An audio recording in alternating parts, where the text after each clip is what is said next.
शेवटच्या वेळीच आवाज भारी इलो बघा. आपले कुरमुरे मस्त असे सुरसुरीत झाले. आवाज इलो तर कमेंटमध्ये सांगा. मिरची सुद्धा बघा खटकन तुटली. नमस्कार, मी स्नेहा परब किचनमध्ये तुमचा खूप खूप स्वागत. आपल्या सकाळची वेळ आणि दिवसाची सुरुवात चांगल्या सुविचाराने. शाळेत तर तुम्ही काळ्या फळ्यावर सफेद चॉकने लिहिलेलं सुविचार वाचलाच असाल, तेव्हा पॉझिटिव्ह एनर्जी यायची आणि बरा वाटायचा. चला, मी पण आज सुविचार म्हणते. अडचणीच्या वेळेत सगळ्यात मोठा आधार म्हणजे स्वतःवरचा विश्वास.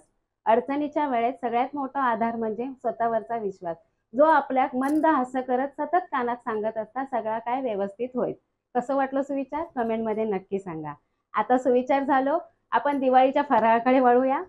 आपण पोह्याचं चिवडं बघितलं, मक्याचं चिवडं बघितलं, तर मी शाळेत जो न्यायचा आहे झटपट आहे करून द्यायची तो आहे चुरमुऱ्याचं चिवडं. चला, आपण परब किचन मध्ये बघूया. त्या का नाही खटपट होता झटपट. करा सुरूया साहित्यापासून. हे मी पाव किलो चुरमुरे घेतलंय. हे आणल्या मी केलंय. जर तुम्ही बरेच दिवस ठेवलेले जर असतील तर भाजून घेऊ. हे बघा, हातावर चुरून दाखवते असे. हे बघा, असं चुरो होऊ गयो. जर तुमच्याकडे ठेवणीतले असतील तर तुम्ही ते टोपामध्ये आधी भाजून घ्यावा. कुरमुरे चांगले निवडून काळे वगैरे बाजूक काढायचे, म्हणजे मेलेल्या तांदळाचे असतात ते. आता मी हे घेतलंय, पाव किलो घेतलंय. ते का मी तुमच्या आवडीनुसार शेंगदाणे नाही घातले तरी चालतात, पण आमका आवडतात म्हणून मी घेतले शेंगदाणे मूठभर. पूर्ण 1 वाटी, हीच वाटी मी शेव घेतलंय. हिरवे मिरचे घेतलास पोपटी तर ते 10-12 घ्यावा, कारण ते तिखट नसतात. हे हिरवे मिरचे तिखट असतात लवंगी, म्हणून मी 5च घेतलंय. कढीपत्त्याची पानं घेतले 2 डाळे. चवीपुरता मीठ म्हणजे 2 चमचे. हे अर्धा चमचा मोहरी आणि हे अर्धा चमचा हळद आणि 1 गड्डी लसणीचो आणि ह्या पूर्ण वाटी तेल. ह्या सगळा साहित्य ह्या पाव किलो बरोबर पुरतला. आता आपले चुरमुरे जास्त, त्याच्यासाठी काय घेतलंय, मोठा स्टोप घेतलाय. चिवडो करूचो असा तर मोठाच भांडा घेऊचा लागता. आपण आता ह्या गॅस पेटून तापत ठेवले, पण अजून तापलो नाही. तोपर्यंत तुमच्याबरोबर बोलान घेते. आता ह्या तापला ना भांडा की ह्याच्यात आपण तेल वतूया. दिवाळीची भांडी मोठी मोठी काढून ठेवा आणि घासून ठेवा, म्हणजे आता आपल्या फराळात सुरुवात करूचीच आहे. तशी मी आता चिवड्यापासून करते. आता आपण पहिले शेंगदाणे घालून घेऊया.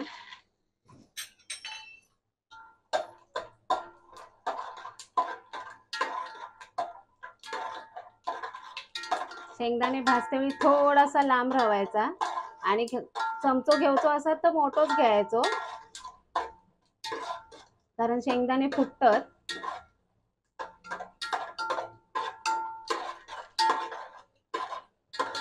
तुम्ही आधी तळून घेऊन टाकलास तरी चालत वरतून, पण मी असे डायरेक्ट फोडणीकच घालते. आपलं यो झटपट होणार म्हणून. आता कढीपत्त्याची पानं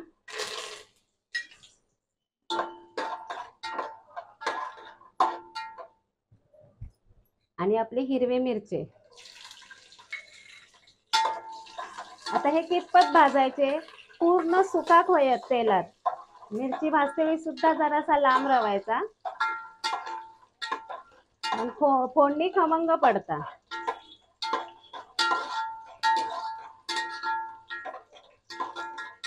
एकदम त्याचा हिरवपणा जाऊ खोयवा.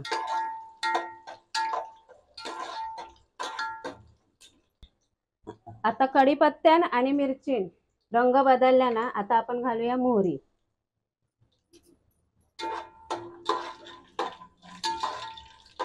मोहरी पण चांगली तडतड आणते.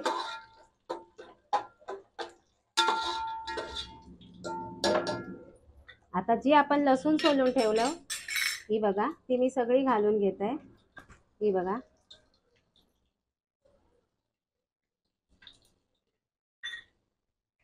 आणि त्याच्या लगोलग घालते हळद.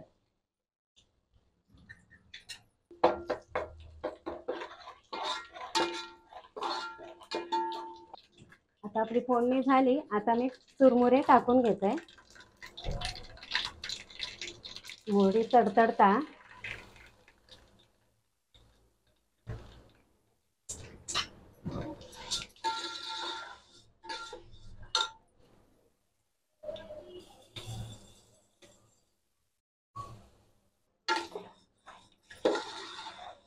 फोडणी आता चांगली आपण ढवळून घेऊया. आज मी मंदच ठेवलंय. आता बघा, आपल्या चुरमुऱ्यांका पूर्ण फोडणी लागली. एकूण एक आपलं चुरमुरा ना पिवळो झालो. आता आपण आपली ही ना फोडणी पूर्ण चोळून घेऊया आणि मध्ये मध्ये ढवळल्यामुळे काय होता, जे आपण शेंगदाणे घालून घेतलं, कढीपत्तो, मिरची, ते मस्त मिक्स होतं.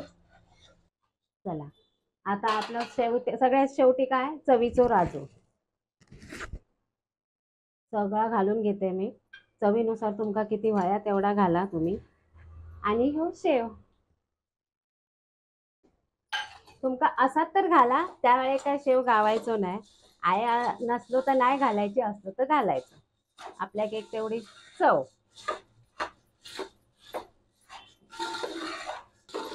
आता आपलं पटकन असं झटपट चिवडो तयार झाला.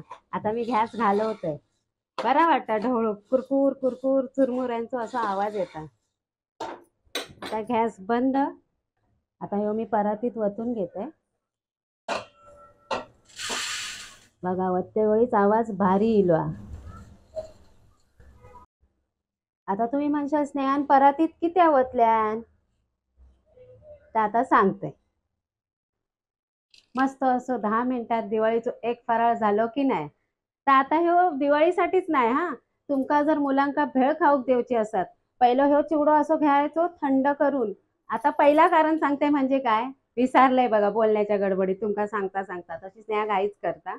ह्यो असं परातीत ओतलंय की त्या मगाशी बोलले, ह्यो पूर्ण थंड करायचो आणि हवाबंद डब्यात ठेवून द्यायचो.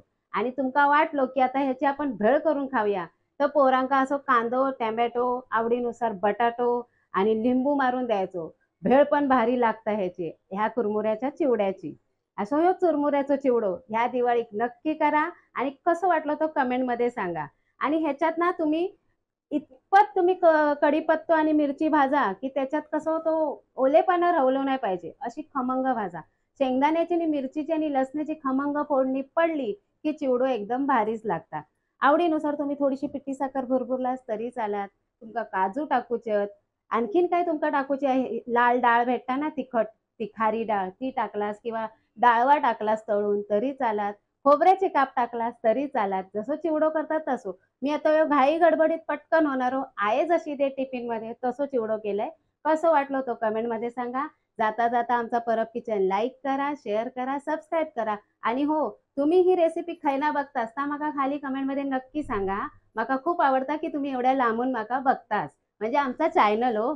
चला, धन्यवाद.